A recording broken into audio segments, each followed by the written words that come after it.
Okay, time for our last lecture in Unit 3 on the judiciary. So this is the third lecture on the three branches of the government, or what I would consider the institutions of the government. So we talked about the legislative branch and Congress, and then we also had a lecture on the presidency. So this is the third branch, the judiciary. So we'll talk a little bit about the structure of the judiciary, a little bit about how the court works, and then at the end we'll talk about the Marbury v. Madison case and how the Supreme Court got the power to declare laws unconstitutional. So thinking of the Constitution, only the Supreme Court is explicitly mentioned in the Constitution. Talks about a nomination process. So justices to the Supreme Court and other federal courts are nominated by the president and approved by the Senate. And so all these justices serve for life, sort of during quote unquote good behavior. So it's possible to impeach a member of the Supreme Court or anyone in the federal judiciary. And there's been a couple examples. One of my sort of favorite examples of an impeached judge was Elsie Hastings was impeached as a judge. He's from Florida. And then so after that happened, what did he do? He ran for Congress and he won. So I guess life isn't over. If you get impeached as a judge, you can serve in another branch. So yeah, the Supreme Court really, or the Constitution really only talks about the Supreme Court and then says the Congress can sort of determine the shape and scope of the federal judiciary through legislation. When we talk about Marbury v. Madison, we'll talk about the first judiciary, or maybe the second Judiciary Act, I think. But this is something that's being debated now as I record this lecture is, what's Vice President Biden's stance on enlarging the Supreme Court? So the Constitution doesn't say how many members there should be on the Supreme Court or any court for that matter. It doesn't say that it needs to be an odd number. Really just says the president will nominate justices and then they have to be approved by the Senate. And then over the last 4 or 5 years, we've seen the threshold needed to confirm justices go down from and this is not based off of the Constitution, but based off how the Senate operates. So it was judicial nominees, could be filibustered, and then under Harry Reid as majority leader, the Democrats lowered the threshold to a simple majority on nominations other than Supreme Court nominees. And then under Mitch McConnell and President Trump, they lowered it for Supreme Court nominees. So judicial nominees now only need a majority approval rather than a supermajority or the 60 votes. And again, sort of just summarize here, like the Constitution allows changes in the structure of the court. We have a tradition of having 9 justices on the Supreme Court, but it hasn't always been that way. I think there were 6. At times there's been 8. There's only 8 now. It's been 7. So it has varied over time, although it's been pretty consistent at 9, except when there's a vacancy for quite a while.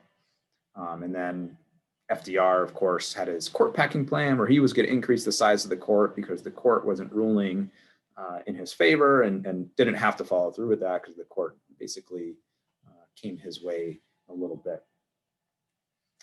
So I said, yeah, the founders left it to Congress to design the judiciary. And originally, I think the thinking is most of the judicial actions in the US would be at the state level. And that's actually probably still true today.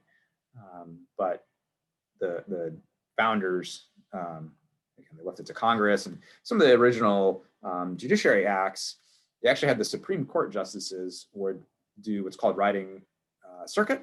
And so they divided the country up into circuits. And so a member of the Supreme Court and then some members of the lower courts would go around to different parts of the country and decide cases then. And then if things got appealed or maybe something in the original jurisdiction, the Supreme Court itself would meet as well. The justices of the Supreme Court did not like riding circuit. It was a lot of work. You're not staying in nice places. So that was changed relatively quickly. So yeah, the first Judiciary Act was 1789, which is one of the first things the Congress did. And so it sort of gave the court certain powers over what kinds of cases they would hear, and set up these circuit courts that were divided around the country. So thinking about appointments, this is something that people are interested in now, and I guess always interested in. So this is the current court, with the exception, of course, of Ruth Bader Ginsburg, who recently died. The justices in red were appointed by Republican presidents, and the justices in blue were appointed by Democratic presidents.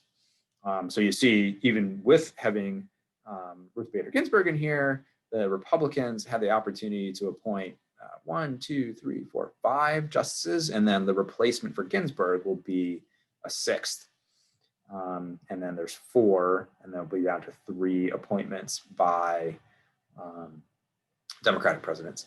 Now, the presidents nominate the justices and confirmed by the Senate or not. In the case of Obama, had an appointment that didn't get a vote. So the Senate doesn't have to confirm if they don't want to. They don't even have to hold a vote. They could vote no. And if people are upset with that, the answer to that is to vote the people out of office who made that move. I should come back and say, just because a Democratic president appoints a justice, it doesn't mean that person has to rule in a liberal fashion. In fact, some of the appointments made by, I think, Reagan ended up sort of, moving a little bit, in some cases a lot, to the left over the course of their career. So, people think now, Justice Roberts is, in some cases, is probably more moderate than they thought, given appointed by George Bush. But yeah, there's nothing that really holds these justices. Once they're on the court, they can do whatever they want. So you have to be very careful in the pick, hoping you get the rulings that you want. So this is a little bit of the ideology of the justices. So with the justices on the left, and again, Ginsburg is there, and are the liberal justices, and they were appointed by Democrats. And then the justices on the right are the more conservative justices, and they were appointed by Republicans. So Kavanaugh and Thomas are the most conservative, and Sotomayor and Ginsburg, they were sort of they made up the strong part of the left on the bench. So with 9 justices, you want a majority you need a majority to rule in your favor. I should say, if there's a tie, so currently there's 8 justices, if there's a 4-4 vote by the court, then the status quo holds. So whatever the ruling was below the Supreme Court, that's the one that is enforced if there's a tie on the bench. So yeah, Roberts, when Ginsburg was on the bench, was what we would call like the median justice. So think back to the median voter lecture that we had. You can think of Roberts as the median justice. So this next slide, again, sort of we're looking at ideology here. You can compare where Amy Coney Barrett, who's the nominee, is relative to who she's replacing, which is Ginsburg, right? So, and these scores are based off of how they vote in certain cases. There's probably a little wiggle room in here because Coney Barrett obviously isn't on the court, but she has a record of, she's a judge now, just not on the Supreme Court. So that's the record that they're using here. But there's no doubt that she's conservative, especially relative to Ginsburg. So, we'll be replacing liberal justice in Ginsburg with the much more conservative one in Coney Barrett, and that means the court's going to rule in a more liberal or conservative fashion. And so, since the justices serve for life, what you end up with is an instance where the Supreme Court, so we'll have a conservative Supreme Court. There's a good chance we'll have Biden as president, and the Democrats control the Senate. So Supreme Court and the other 2 branches of the government are going to be perhaps at odds in terms of ideology. It's a little bit by design, right? We talked about in the Congress lecture about the president and the members of Congress are elected separately. So what you don't want is sort of like the whims of the people. I get this is the idea. Very quickly pushing policy in one direction or another. Having justices for life, will also push back against that. At the same time, you end up with a court that is like very out of step with the public. So there's people have had ideas about what to do. So one, a relatively simple one, I guess, is to add more justices to the court. And this could be done through legislation. So again, if we have a whole Democratic Congress and presidency, by passing a law, they can just say, hey, let's add more justices. And then they would have to go through confirmation, of course, but that would allow the Democrats, Biden, to appoint and confirm more liberal justices to try to strike a balance. There's been other ideas that might actually require constitutional amendments. That would be having term limits on the justices, maybe 15 years, right? The idea is if you don't have to stand for election, you serve for life, you're not going to fall for like political or pressure, right, from outside, because you're not going to lose your job. So that's one idea about having term limits, although you're not up for election. So you're going to lose your job and it at a certain period of time. So yeah, term limits. I've seen even more different, I guess, ideas. You could have a larger body of justices, and then you kind of randomly draw some to rule on a certain case or something like that. So there's lots of things you could do to change the courts. I don't really have an opinion on it, but those are just some options that have been floated around. Okay, so a little bit about the judiciary, and here, for the most part, we're just talking about the federal judiciary.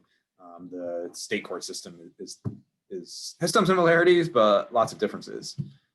So there's similarities in that there tends to be sort of this pyramid, this layer of courts, going from the bottom up to the top, but there's other things that are different. So the Supreme Court, or the federal judiciary has 3 layers. There's a couple of courts that are kind of in the layer, but not really. And those are there's a tax court, I think, although that's below the Supreme Court still. But anyways, so 3 layers.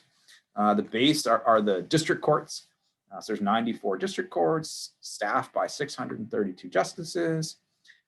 Every state has 1. The big states, California, Texas, and I guess Florida have 4. States in between might have 2.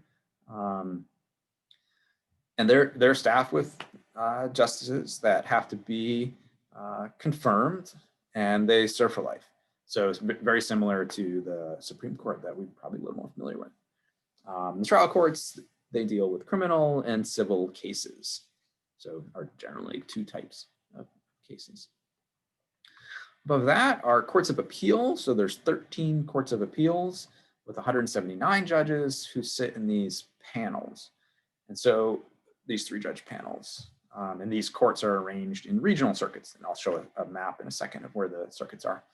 But the fact that they sit in these panels is similar to, thinking about the Supreme Court, that, if you want a more liberal ruling, you might hope for, at least 2 liberal justices on the, or judges on the panel court.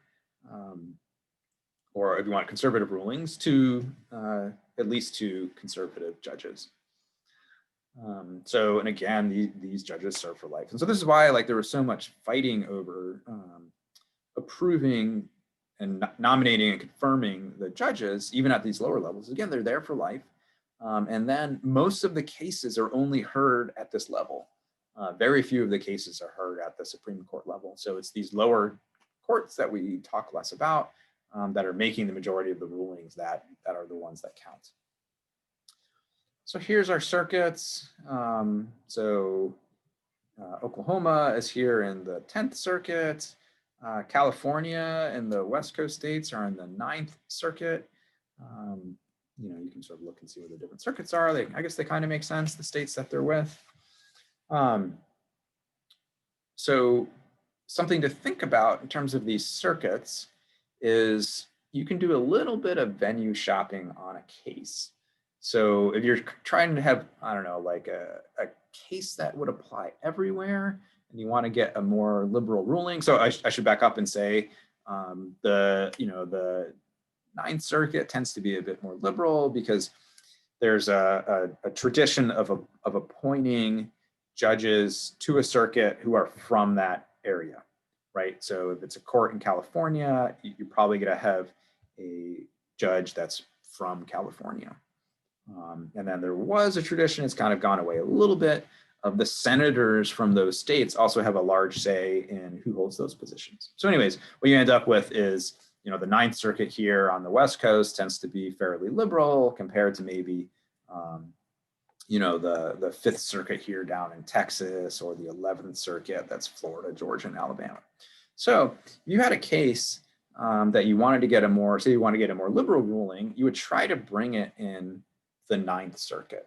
Now, the event or whatever it is that you're appealing has to have happened there. So I give an example. People like to challenge, like, can you say the Pledge of Allegiance in schools, right? It says under God, can you force someone to do this, that kind of thing. So in a ruling against the Pledge of Allegiance would probably be a liberal ruling. So where do you bring that case? You bring it in the Ninth Circuit. And how do you do that? Well, they say the Pledge of Allegiance everywhere, right? Across all the states. So you just take some school in the Ninth Circuit and say, like, well, this is where we're going to try to challenge that. On the flip side, maybe if you want a conservative ruling, like maybe the case is on abortion, and you want to restrict abortion, you might bring the case in the 11th Circuit, right? So abortion happens, in all 50 states. So you could bring that case, take an example from the 11th Circuit. So you can shop a little bit on the appeals or the circuits.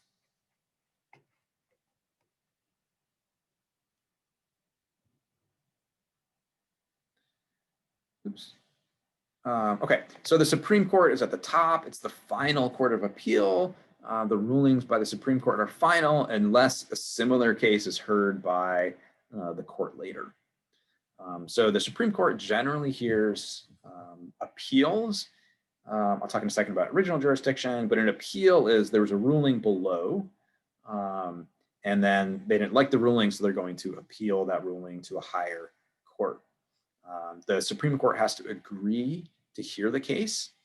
This is called granting cert. I have a bullet point somewhere about this, but so 4 of the 9 justices have to agree to hear it to grant cert. So yeah, it has to be appealed up from a federal court, or can actually be appealed, and I have a slide on this too, from state courts. And usually it's when it's a constitutional question is in dispute, right? So the Supreme Court doesn't decide things like guilty or innocent, right? It's usually a part of the case that they hear that has a constitutional question in it. So the McGirt case had a constitutional question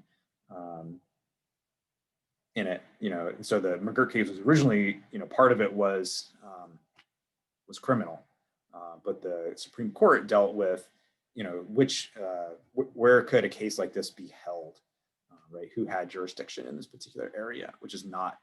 So it had an outcome on the guilt or innocent, or guilty or not guilty, of someone in the case. But the thing the Supreme Court ruled on was about, who has jurisdiction in that particular area. The other thing about Supreme Court cases is, like, their ruling is usually well after the actual event. So, the example I give is,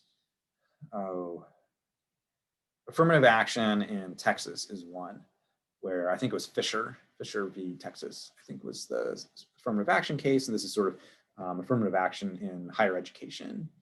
And so Fisher, I think, was not admitted to the University of Texas. So the Texas system has, if you're in the top some percent of your class, you automatically get into some of the Texas schools, the state schools. And then the rest are like, there's sort of you're scored somehow. And there's an affirmative action, or if you're from an underrepresented group, you would get scored higher. Now, Fisher sues, saying, like, well, I'm a better applicant than someone else, and the only difference is based off of her race. So she sues, and it takes a long time for the case to make it to the Supreme Court. And in the meantime, she's like, well, I'm going to go to college. So I think she goes to school in Louisiana or something. So she ends up, going to school, and she graduates. I think she's graduated before the court even gives a ruling. So the court is very slow to make it to the Supreme Court. There's another case where, someone got suspended in high school for something that they did, And, you know, the Supreme Court actually ends up ruling on this. It's the Bong Hits for Jesus case. You can look it up if you want. But obviously the person like already served their week-long suspension in school before the Supreme Court. I think the person actually even like graduated from high school before the court heard the case. Okay, so yeah, I talked about this granting cert. 4 of 9 justices have to agree to hear the case. There is an original jurisdiction for the Supreme Court, and that's if it's affecting ambassadors, sort of this international part to it, and then if it's a state versus another state. So I think there was a case, I think this made it to Supreme Court, where Georgia and Tennessee had a dispute over where the border was. This actually was recent. You think they would have worked this out by now, but they had a dispute where the border was, and that kind of thing would be something the Supreme Court would handle. So a state versus another state. So this is sort of the order. You got your district courts and your courts of appeals on the federal side, and then on the other side, you'd have state courts and maybe an appellate court in the state and the state Supreme Court. So if things get appealed, they can make it up to the top to the Supreme Court. So there's kind of 2 different paths. One's the state path and one is the federal path.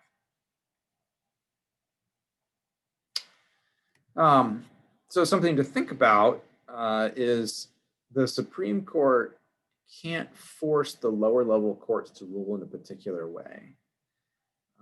Now, so if a case is with a court below the Supreme Court like doesn't really signal, especially if it's an area that really hasn't been decided yet. So the judges at these lower courts can rule however they want. And so, and lots of the cases actually end up the last time they're heard is at these lower level courts. So you can't, there is a hierarchy here, but the hierarchy only really comes into a play if the case gets appealed up to the top level.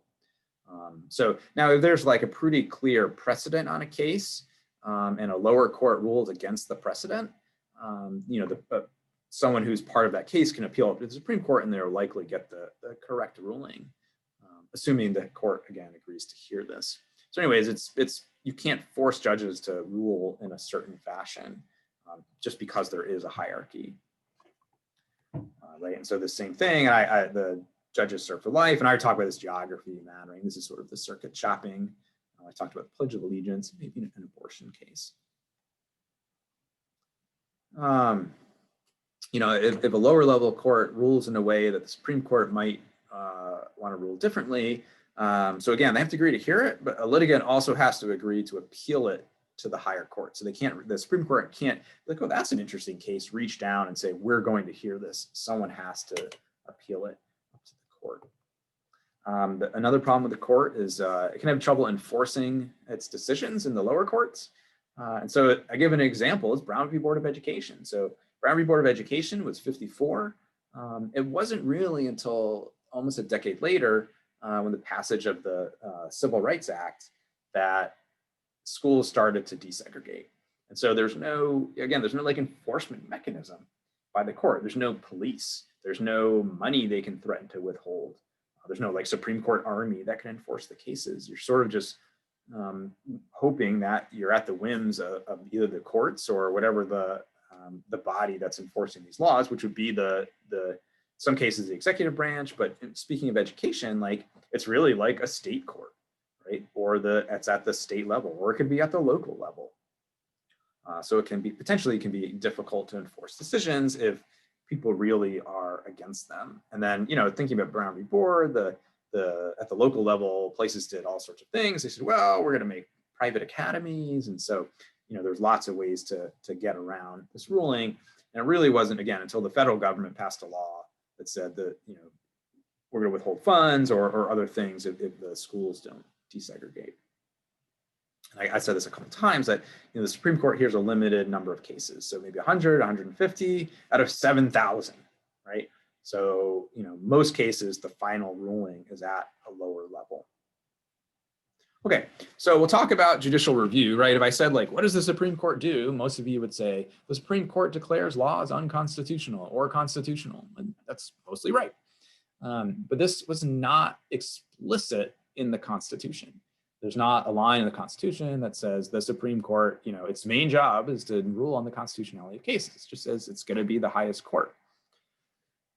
Now, if you look back and look at some of the debates at the Constitutional Convention, this is something that was, I don't want to say assumed, but like it came up, but it was never explicit in the Constitution. So it's something the courts had to sort of take on their own.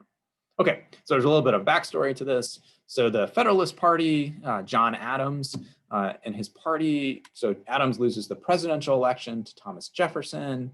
The Congress also loses the Federalist majority to the Jefferson. You can think of the Jefferson Party, sometimes the Anti-Federalists, sometimes called the Democratic Republican Party. So there's a couple different ways to name that party. So anyways, the Federalists lose, and the other party is coming into power. But the way this is still true today, but back then, there was actually an extremely long time between the election and when the president takes over, the next president, and even until the next Congress starts to. So there's we would call it lame duck. There's a very long lame duck period. This was eventually changed. Now we can have a shorter lame duck period now, but there still is time. So, okay, so Jefferson, the incoming party, his term doesn't start until March of 1801, and this is the election of 1800. So there's a significant amount of time once we know the results, but before Jefferson and his party comes in. So what does Adams do? Nominates a number of Federalists to positions in the court. So he nominates John Marshall to the Supreme Court. So there was Marshall is nominated and approved. So he gets on the Supreme Court. And then what else they did is the lame duck Federalists, they passed another Judiciary Act, and they increased the number of courts, right? These district and appeals courts. And so that gave them the opportunity to appoint, nominate and have confirmed a number of justices. They basically could flood the court with Federalist judges. And this was perfectly legal. The question in this Marbury v. Madison case we're going to talk about is not about the Judiciary Act, although it comes up, but this was seen as legal. There were questions of Adams thought can we just shrink the bench and get rid of, or Jefferson later thinks about, can we just get rid of these judges? But anyways, Adams, so again, the outgoing Federalist, John Adams, appoints Federalist Marbury judge for one of these positions. So he's one of the things, but there ends up being a slip up in the bureaucracy where the outgoing Secretary of State, who's actually John Marshall, who gets appointed to the bench, forgets to do something. We'll get to that. Okay. So Jefferson and Democratic Republicans, they respond, they won't withdraw some of the appointments and repealing the law. So this is sort of can they do this? So there's a couple cases we'll talk about. One is important, but is actually not the Marbury case. We spent more time on the Marbury case, but the Stewart case, and this was actually 2 years later, right? So 1803, talk about how the court is slow. The court says Congress can do that. It's actually pretty clear in the Constitution. So this is saying a law is constitutional. So this is really one of the first times the court says if a law is constitutional or not. In this case, they say it is constitutional. So this is a Stewart case, sort of giving precedent for saying laws are constitutional, saying the Judiciary Act is constitutional. And this was probably thinking of if the Democrats, again, sort of take all the presidency in the Congress and want to pass a Judiciary Act of 2021 or something, people will say it's not constitutional. And this is the precedent that says it is. So you can impress people with your, actually the Stewart case says from 1803. Okay, but the Marbury v. Madison case, this is, I don't know, the more famous case, where John Marshall, who is now the Chief Justice and is on the Supreme Court, talks about and gives the power of declaring laws unconstitutional. Okay, so again, who are the important people here? There's William Marbury. He is appointed a Justice of the Peace position by Adams, but former Secretary of State and now the Chief Justice who's ruling on this case, John Marshall, he didn't deliver the commission. So essentially he made a mistake in the bureaucracy and didn't do something. So sort of as an aside here, Marshall is clearly a player in the case, right? So now Chief Justice John Marshall is ruling on something that he didn't do in a different position. So like he really should recuse himself, right? Because he's not a part of the case, but he's sort of part of it, if that makes sense. So he's not a litigant the way Marbury is, or Madison is, but he's certainly like part of the case. So I think he should recuse himself. Okay, so the Secretary of State forgets to do something through the bureaucracy. So there's a question of like, should Marbury still get this position? So what happens? Marbury, he sues to force current Secretary of State James Madison, also goes on to be president, to deliver the commissions. He's like, well, it's not really my fault, right? So what Marbury does is he asks the court to use what's called a writ of mandamus. And this writ of mandamus is a judicial instruction to the government. So it's saying, Marbury is saying, Supreme Court, you should tell the Congress or the executive branch, you need to do something. So that trying to force the hand through this writ of mandamus. So a judicial instruction to the government. And this was a power that was given to the court by the Judiciary Act, right? So there was a law that was written that said the Supreme Court can tell other parts of the government what to do. So in this case, Marshall, Chief Justice Marshall, he says that, okay, Madison should have delivered the commission, but this idea that the court can have these writs of mandamus was a part of the first Judiciary Act, was unconstitutional. Saying this is not a power that the court should have. The Supreme Court, or the federal courts, cannot force the other branches of Congress to act. So these writs of mandamus, that was power given to the Supreme Court by the Judiciary Act, Marshall says it's unconstitutional. So this is the first time they're declaring part of a law unconstitutional. So the Laird case says a part is constitutional. This Marbury v. Madison case says part of the Judiciary Act is unconstitutional. Again, it doesn't throw out the whole act, it only throws out part of the act. So it sets the precedent, and precedent is important in the law for judicial review. So from here on out, the court has the ability to declare laws constitutional or unconstitutional because they have this precedent that they gave to themselves. So the reason this is like a good ruling is, in a way, in the short term, it looks like a win for Madison and Jefferson, because Marbury is not allowed to be on the bench, right? It says, nope, there's nothing we can do about this. Like, the government made a mistake, but we can't force the government to act. So again, looks like a win because this Federalist Marbury doesn't get his position. So the court and the government don't have to do anything.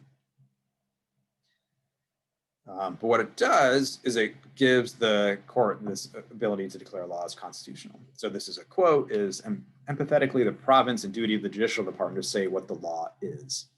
So you get some times where like the Supreme Court rules and someone says like, well, that's not right. That's the wrong ruling. Well, but it is the ruling. The Supreme Court gets the last say on what is the law. Sort of the last say. I should be careful there. The Supreme Court gets the last say on the constitutionality of a law. So we could have a couple things happen after that. One, the Congress can pass a new law that is constitutional, right? That maybe corrects the mistakes that were made, or the Supreme Court can hear a similar case on the same topic and have a different ruling. So maybe it's also potentially a short-term win. The ability to declare laws, the precedent to declare laws unconstitutional came out in this case in 1803, but actually wasn't used a lot. It wasn't until the 20th century that it was used much more. So just sort of the last slide, bonus slide here to sum up the three branches of government. So a way to think about the three branches of government are separate institutions that share power. So what that means is in some cases, they need the other branch to act for something to happen, right? So like Congress passing a law needs the president to either sign it or veto.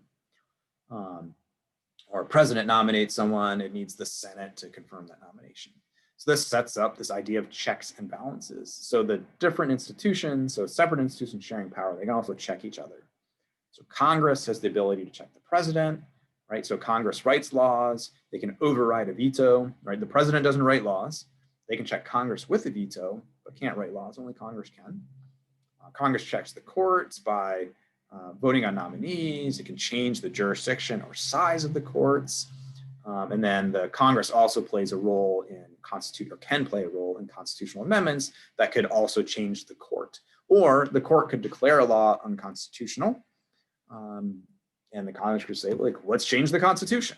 And the Congress can do that. Of course, we have our, we need both stages, the writing of the amendment and the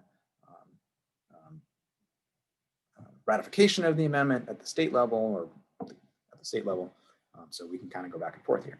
The president checks the Congress with a veto, checks the courts with nomination, and the court sort of checks both. It can declare laws and also like executive orders or other actions by the president as unconstitutional. So this would make a great question, talk about how, you know, the three branches of the government can check each other. So that's the end of Unit 3, the end of mostly talking about the three branches or the institutions of government.